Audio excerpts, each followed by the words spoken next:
నమస్కారం. 'అత్తగారి దీవెన' పార్ట్ 5 రాసిన వారు మీనాకుమారి గారు. భర్త ఆఫీస్ వర్క్ చేస్తూ అన్ని పనులు అతనే చేయాలి అంటావా అన్నది శ్యామలమ్మ. నీకు తెలుసు కదా నానమ్మ, నాకు చిన్నప్పటి నుంచి పని అలవాటు లేదు. పని అంటే చిరాకు. రుచిగా కావాలి మళ్ళీ తిండి అనుకుంది శ్యామలమ్మ. ఒకరోజు ఇలాగే ఫోన్ చూసుకుంటూ స్టవ్ మీద ఇడ్లీ పెట్టి మర్చిపోయాను. అది మాడిపోయాయి. ఇల్లు అంతా పొగలు వస్తున్నా తెలియటం లేదా అంటూ కోప్పడ్డాడు. కొత్తగా నేర్చుకుంటుంది అని చూడాలి కదా అన్నది కోపంగా వైష్ణవి.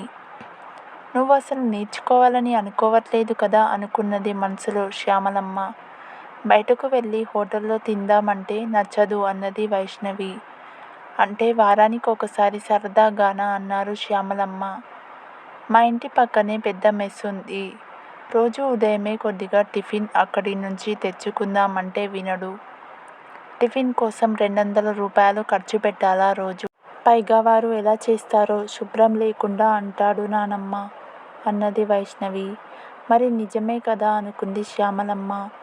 సాఫ్ట్వేర్ జాబ్ చేస్తున్నాడు, లక్షల్లో సంపాదిస్తున్నాడు. ఆ మాత్రం ఖర్చు పెట్టలేడా అన్నది కోపంగా వైష్ణవి. ఫ్యామిలీ ప్లానింగ్ టాబ్లెట్స్ వేసుకుంటాను అంటే వద్దు అంటాడు. వెంటనే పిల్లలు కావాలంట. సాఫ్ట్వేర్ వాళ్ళకి తొందరగా పిల్లలు పుట్టలేదు అని వంక ఒకటి. 3 ఏళ్ల వరకు పిల్లలను కనడం నాకు ఇష్టం లేదు అన్నది వైష్ణవి. నువ్వు ఏమీ ఉద్యోగం చేయట్లేదు కదా అక్కడ అన్నది శ్యామలమ్మ. అదే ఆయన అన్నాడు. అందుకే నేను ఉద్యోగం చేస్తానంటే మనకు అంత అవసరం లేదు వద్దు అన్నాడు అన్నది వైష్ణవి. మొత్తంగా చెప్పాలంటే ఆడది ఇంట్లో పని చేసుకుంటూ పిల్లల్ని పెంచుకుంటూ గంగిరెద్దులా ఉండాలి నానమ్మ అన్నది వైష్ణవి. అంటే మీ అమ్మలాగానా అన్నది శ్యామలమ్మ. గంగిరెద్దు కన్నా ఎక్కువ ఏమో, పిల్లల్ని కూడా పెంచుతుంది కదా అన్నది శ్యామలమ్మ నవ్వుతూ. అలాగే చూసింది కాసేపు వైష్ణవి. అమ్మ ఏమైనా చదివిందా పెట్టిందా అంటూ ఒక రకంగా మాట్లాడింది వైష్ణవి. మీ అమ్మ ఆ రోజుల్లో డిగ్రీ పూర్తి చేసింది. చాలా గారాబంగా పెరిగి కూడా వచ్చింది అంటూ నవ్వింది శ్యామలమ్మ. నా సంగతి మాట్లాడుతూ మళ్ళీ అమ్మ సంగతి ఎందుకు అంటూ విసుక్కుంది వైష్ణవి. సరేలే, ఇంతకీ నువ్వు వచ్చేసిన అసలు కారణం చెప్పు అన్నది శ్యామలమ్మ. రాత్రి లేచి నా ఫోన్ చెక్ చేస్తున్నాడు నానమ్మ అన్నది వైష్ణవి. ఫోన్ తీస్తే తప్పేముంటుంది అందులో అన్నది శ్యామలమ్మ. నేను పద్దాకా ఫోన్లో చూస్తూ ఉంటాను కదా, ఆయనకు ఏదైనా అనుమానం వచ్చిందేమో మరి అన్నది వైష్ణవి. ఆయనకు అనుమానం ఏమన్నా వచ్చింది అని నీతో అన్నాడా అన్నది శ్యామలమ్మ. లేదు, నాకు చాలా కోపం వచ్చింది. కాస్త కోపంగానే మాట్లాడాను. ఆ రోజు ఉదయం గొడవ పెట్టుకున్నాను. అతను కూడా ఇష్టం వచ్చినట్టు మాట్లాడాడు. అందుకే వచ్చేశాను అన్నది వైష్ణవి. మళ్ళీ రాలేదా మీ ఆయన అన్నది శ్యామలమ్మ. వచ్చాడు 2 సార్లు, నేనే వెళ్ళలేదు. అందుకే ఉద్యోగం చేస్తూ నా స్టైల్ ఏంటో చూపిస్తున్నాను అన్నది వైష్ణవి నవ్వుతూ. మొగుడు ముద్దులు లేకుండా ఒంటరిగా పడి ఫోన్ చూసుకుంటూ ఉండడం గొప్ప స్టైలు అని అనుకుంది శ్యామలమ్మ. అక్కడి నుంచి నవ్వుతూ ఒక ఫ్రెండ్ వస్తే వెళ్ళిపోయింది బయటకు వైష్ణవి. అసలు పని ఏమీ అలవాటు చేయకుండా ఎలా పెంచావు ఈశ్వరి అన్నది శ్యామలమ్మ. నా కూతురు పని చేయాలా ఏంటి? పెళ్ళయ్యాక ఎలాగూ తప్పదుగా అంటూ మీ అబ్బాయి గారు చేసిన పని అది అన్నది ఈశ్వరి. పిల్లలకి తల్లి ఏదైనా చెప్పుకుంటూ ఉంటే మధ్యలో తండ్రి గారాబం చేసి చెడగొట్టడం అనేది చాలా పెద్ద తప్పు. ఎలా బతకాలో తర్వాత వారికి ఎలా తెలుస్తుంది? భర్త మీద ప్రేమ అయితే ఉన్నట్లే ఉంది దానికి, లేకపోవడానికి తప్పేముంది అతనిది? మరుసటి రోజు ఉదయమే ఎవరో ఇంట్లోకి ఒక ఉండలాగా చుట్టి పేపర్ బాల్ విసిరారు. అక్కడే కుర్చీలో కూర్చొని ఉన్న వైష్ణవి ఆ పేపర్ బాల్ తీసి ఓపెన్ చేసింది. వైష్ణవి, నిన్ను చూస్తుంటే నాకు ఏదోగా అయిపోతుంది. ఒక్కసారిగా భయపడిపోయింది వైష్ణవి. చుట్టుపక్కల చూసింది. ఎవరూ లేరు. నీ అందమే నీది, అన్ని మ్యాచింగ్తో చాలా చక్కగా మేకప్ అవుతావు. ఒంటరిగా ఉంటున్నావు, నాకు ఒక అవకాశం ఇవ్వచ్చుగా అని రాసి ఉంది. ఎవడు వీడు నాన్సెన్స్. అయినా ఫ్రెండ్స్తో బయటకు వెళ్ళి వస్తూ ఉంటాను. నన్ను తప్పు పడతారేమో అని ఆలోచించి అది ఎవరికీ కనబడకుండా బయట సైడ్ కాల్వలో పారేసింది వైష్ణవి. సైలెంట్గా గమనిస్తే రోడ్డు చివర్లో ఎవరో ఒక అబ్బాయి నిలబడినట్లు కనపడ్డాడు. అనుమానం ఏదైనా వస్తే మన వెంట పడినట్లే ఉంటుంది కదా. అయ్య బాబోయ్ అంటూ లోపలికి పరిగెత్తింది వైష్ణవి. ఆ రోజు టిఫిన్ చేయకుండా లోపలికి వెళ్ళి పడుకుంది వైష్ణవి. నరేష్ అన్నకు అసలు ఇలాంటివి అంటే మహా కోపం. ఫోన్ ఎక్కువ మాట్లాడితే ఇష్టం ఉండదు వాడికి. ఏంటో అలా ఫ్రెండ్స్తో గంటలు గంటలు మాట్లాడినా ఏమీ అనేవాడు కాదు భర్త అని మొదటిసారిగా అనుకుంది వైష్ణవి. వాడు రాసిన లెటర్కి, వయసులో ఉండే ఇబ్బందులకు ఆ రాత్రంతా నిద్రపోలేదు వైష్ణవి. ఈశ్వరికి ఒంట్లో బాగాలేదు. మంచం మీద పడుకొని ఉంది. కాంపౌండర్ వచ్చి వైరల్ ఫీవర్, మీరు ఏమీ చేయకండి, అందరికీ అంటుకుంటుంది. ఏదైనా సరే వాడే గ్లాసు ప్లేట్ కూడా వేరే పెట్టండి అని చాలా జాగ్రత్తలు చెప్పి వెళ్ళాడు కాంపౌండర్. వైరల్ ఫీవర్ అనేసరికి అది అందరికీ సోకుతుంది అని కాంపౌండర్ చెప్పేసరికి అందరికీ భయమేసింది. తీరా చూస్తే దుర్గి పనిలోకి రాలేదు. ఎదురింట్లో పనిచేస్తున్న దుర్గిని పిలిచింది వైష్ణవి. మీ అమ్మగారికి అదేదో జ్వరం వచ్చింది అంట, అందరికీ వస్తుందంట. మీ ఇంటి లోపలికి వస్తే ఇక్కడికి రావద్దన్నారు. అందుకని ఒక 10 రోజులు నేను రాను అమ్మగారు అని చెప్పేసింది. అంతే, ఇంట్లో కస్సుబుస్సులు ఎక్కువైపోయాయి. వైష్ణవి, నా మొఖాన కాస్త కాఫీ పడేయవే అన్నది శ్యామలమ్మ. ఏంటి, అమ్మకి బాగోకపోతే కాఫీలు కూడా ఎవ్వరూ ఇవ్వరా అన్నాడు కోపంగా నరేష్. అసలు సర్దుకోని మనస్తత్వం ఉన్న శ్రీధర్, వైష్ణవి నాకు టిఫిన్ పెట్టు, నేను ఆఫీస్కి వెళ్ళాలి అన్నారు. నేను ఆఫీస్కి వెళ్ళాలి, వీళ్ళే కాదుగా నాకు చెప్తారు ఎందుకు పని, కోడలికి చెప్పవచ్చుగా అనుకుంది వైష్ణవి. శ్యామలమ్మకి కాఫీ ఇస్తుంటే నాకు కూడా ఒక కప్పు తీసుకురా అన్నాడు నరేష్. పెళ్ళాన్ని పిలవచ్చుగా అనుకొని మనసులో తిట్టుకొని కాఫీ కలిపి ఇచ్చింది వైష్ణవి. ఇదేనా కాఫీ కలపడం, అసలు నీకు కాఫీ కలపడం కూడా రాదా అంటూ చిరాగ్గా కాఫీ పారబోసి తను కలుపుకున్నాడు నరేష్. మాటలు మాత్రం ఆడతాడు, పెళ్ళానికి మాత్రం చెప్పలేడు అనుకుంది వైష్ణవి. నితీష్కి స్కూల్కి టైం అయిందని కుస్తీలు పడుతుంది నీలిమ. అష్టకష్టాలు పడి వాడిని బడికి పంపించింది. టిఫిన్ నచ్చలేదంటూ నేను వేసింది తినలేదు వాడు అన్నది నీలిమ.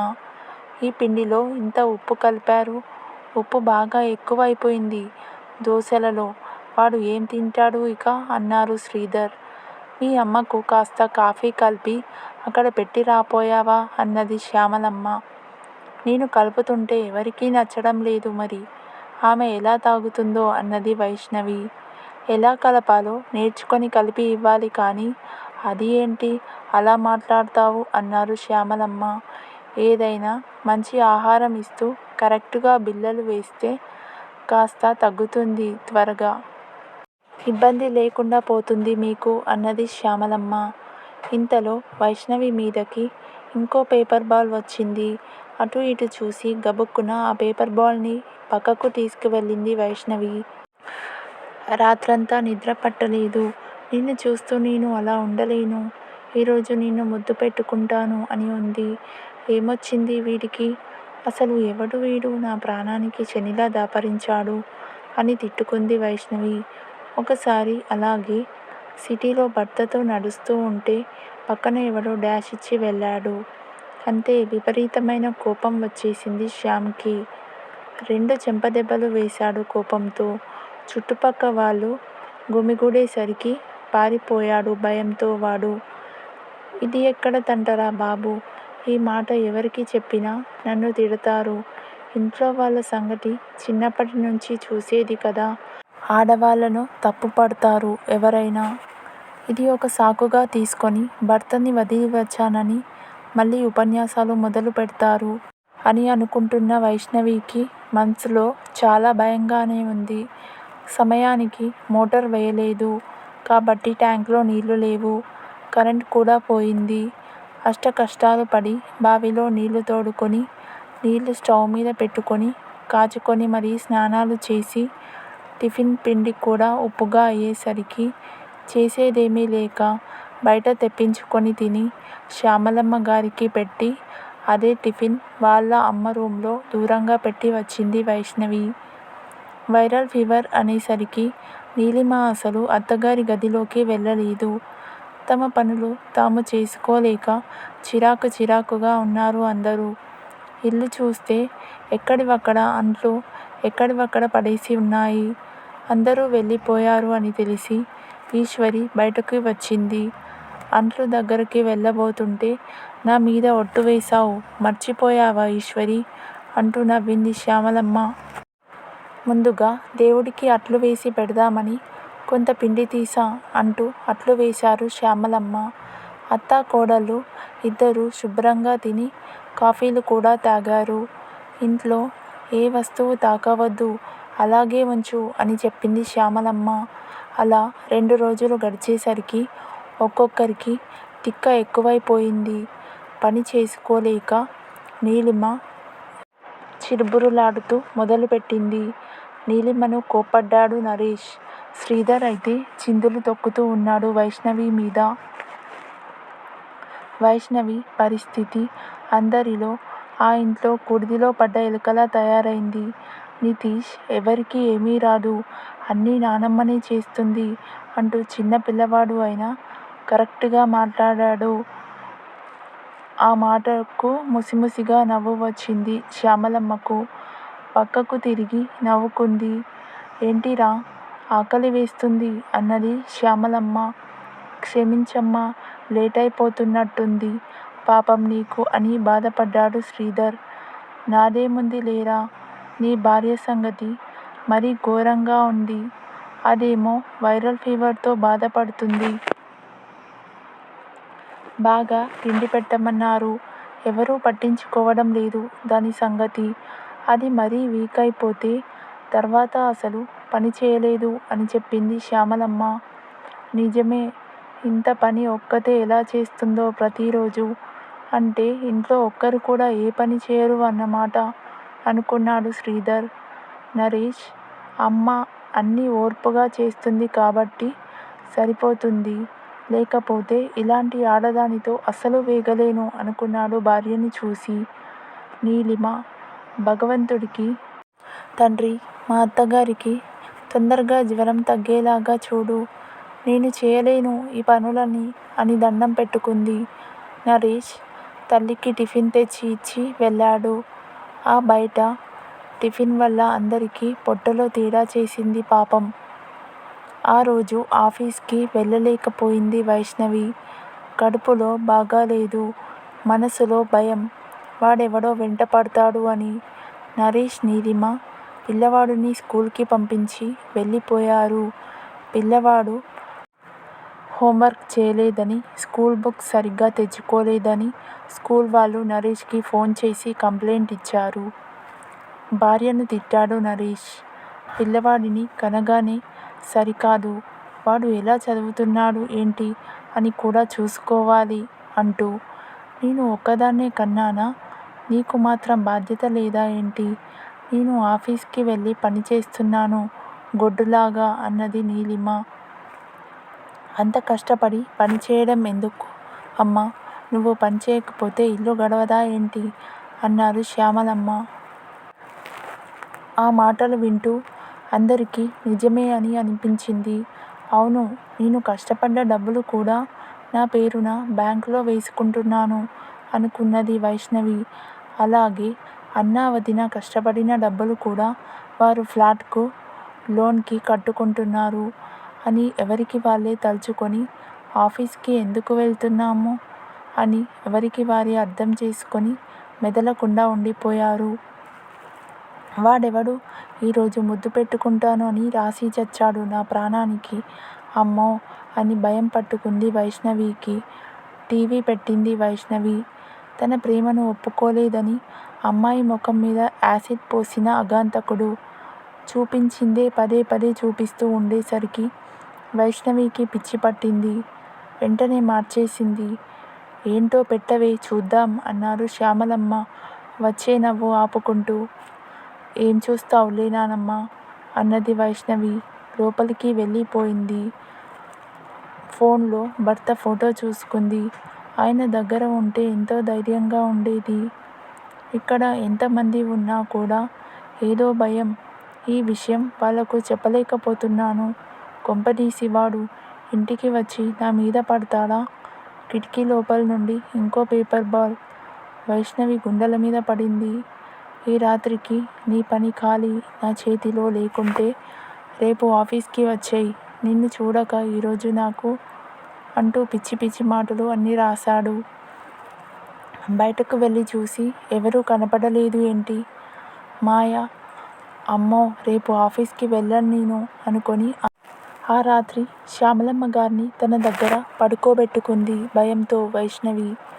ఏమిటో రాత్రి కిటికీ దగ్గర ఒకటి అలికిడి నాకు చాలా భయం వేసింది అని చెప్పారు తెల్లారాక శ్యామలమ్మ. మరింత భయపడిపోయింది వైష్ణవి. సెలవులు ఎక్కువ పెడితే బాస్తో తంట. అన్నవాళ్లతోనే కదా వెళ్ళేది. అన్నయ్య వాళ్ళతోనే వచ్చేయొచ్చులే అనుకొని మరుసటి రోజు వెళ్ళింది. మనసులో ఆలోచనలు సరిలేక వర్కులు అన్నీ తప్పులు చేసి బాస్తో చివాట్లు తిన్నది. అన్నయ్య వాళ్ళు రాలేదు. టైం అయిపోతుంది అని వాచి చూసుకొని అన్నకు ఫోన్ చేసింది వైష్ణవి. నువ్వు ఇంటికి వచ్చేయ్. మేము పనిమీద బయటకు వెళ్ళాము అని చెప్పాడు నరేష్. వైష్ణవికి పై ప్రాణం పైనే పోయింది. వాడెవడు అగాంతకుడు? ఇప్పుడు నా వెంట పడితే నాకు దిక్కు ఏంటి? భర్తను కాదని వస్తే ఇలాంటివి జరిగాయని తెలిస్తే ఇంట్లో వాళ్ళే తిడతారు అని ఎవరికీ చెప్పలేకపోతుంది వైష్ణవి. రోడ్డు మీద ఎవరిని చూసినా వాడేనేమో అని భయంతో, ఆటో ఎక్కాలన్న భయంతో చివరికి తమ ఇంటి దగ్గరలో ఉన్న ఒక అంకుల్ వెళ్తుంటే ఆ బండి మీద ఎక్కి ఇంటికి చేరింది. హమ్మయ్య అని గుండెను పట్టుకొని ఇంట్లోకి వస్తున్న మనవరాల్ని చూసి ముసిముసిగా నవ్వుకుంది శ్యామలమ్మ. వైష్ణవి ఎవరో ఒక అబ్బాయి మొహం కనబడలేదు. నీ కోసం అడిగి వెళ్ళాడు. మీ ఫ్రెండా అని అడిగింది అమాయకంగా శ్యామలమ్మ. ఛీ అబ్బాయా? నా ఫ్రెండ్ ఎవరూ లేరు నానమ్మ అని భయపడిపోతూ లోపలికి వెళ్ళిపోయింది వైష్ణవి. ఎప్పుడైనా ఫోన్ పాడైపోతే పక్కింటావిడ ఫోన్లో చేస్తావంట కదా. ఫోన్ ఆమె ఫోన్ చేసింది అని చెప్పింది శ్యామలమ్మ. ఎవరు? సుశీల ఆంటీనా అన్నది వైష్ణవి. ఏ ఆంటీనో నాకేం తెలుస్తుంది అన్నది శ్యామలమ్మ. తన ఫ్లాట్ పక్కనే ఉండే సుశీల ఆంటీ గారికి ఫోన్ చేసింది వైష్ణవి. నువ్వు ఎందుకు వెళ్ళి పుట్టింట్లో కూర్చున్నావు? ఇక్కడ ఎవరో ఒక అమ్మాయి వచ్చింది మీ ఇంటికి. వాళ్ళు ఒకటే నవ్వులు. అయినా అన్ని రోజులు భర్తకు దూరంగా ఉండడం ఎందుకు వైష్ణవి అంటూ కోపడి పెట్టేసింది ఫోన్ సుశీలమ్మ. ఎవరై ఉంటారో? మా ఫ్లాట్కి వచ్చిన అమ్మాయి. అయినా బుద్ధి లేకుండా శ్యామ్ అని అనుకుంటూ బాధపడింది వైష్ణవి. జరిగింది చెప్పింది శ్యామలమ్మకు వైష్ణవి. ఉప్పు కారం తింటున్నాడు. మరి ఖాళీగా ఎలా ఉంటాడు? అయినా నీ భర్త నీతో ఎలా ఉంటాడో నీకు తెలుసు. ఇన్ని రోజులు మీరు ఖాళీగా ఉంటే మరీ తేడాగానే ఉంటుంది కదా అన్నారు శ్యామలమ్మ గారు ఒక రకంగా. నిజమే అనుకొని పేపర్ బాల్స్ సంగతి కూడా చెప్పింది వైష్ణవి. ఏమోనమ్మా, మన ఊర్లో కూడా ఇలాగే ఒకటి జరిగింది. ఊరికే ఉత్తరాలేనంట. ఇలాగే పాపం ఆ అమ్మాయికి తెలియకుండా రాశాడట వాడెవడో వెధవ. అనుమానానికి మొగుడు వదిలేశాడని ఇంట్లో కూర్చుంది. ఏం చేస్తుంది? పుట్టింట్లో వాళ్ళతో తిట్టించుకుంటూ అక్కడ వెట్టి చాకిరీ చేస్తూ పనిమనిషిలా అయిపోయింది దాని బతుకు. అక్కడ వాళ్ళ అమ్మ మీ అమ్మలాగా పనిచేసేది కాదులే. ఎంతమంది ఉన్నా ఆడదానికి భర్త పక్కనున్న ధైర్యం ఉండదు కదా వైష్ణవి అన్నది శ్యామలమ్మ. ఆఫీస్లో బాస్ కూడా తిట్టాడు. అసలు వాడెవడితో తిట్టించుకునే అవసరం తనకేముంది? పెద్దింటి కోడలు చక్కటి భర్తకు భార్య అయి ఉండి తాను కోరి తెచ్చుకున్న తిప్పలు ఇవి అని తనను తానే తిట్టుకుంది వైష్ణవి. నానమ్మ అంటూ ఆపేసింది వైష్ణవి. శ్యామ్కి ఫోన్ చేద్దామా అన్నది శ్యామలమ్మ. సరే అంది వైష్ణవి. అలా శ్యామ్ రావడము, వైష్ణవి తన తప్పు తెలుసుకొని భర్తతో వెళ్ళిపోవడం జరిగింది. శ్యామలమ్మ గారు ఆడించిన నాటకం ఆనందంగా ముగిసింది. మిగిలిన కథ నెక్స్ట్ పార్ట్లో చూద్దాం. If you like this video, please like, share and subscribe to my YouTube channel. Thank you.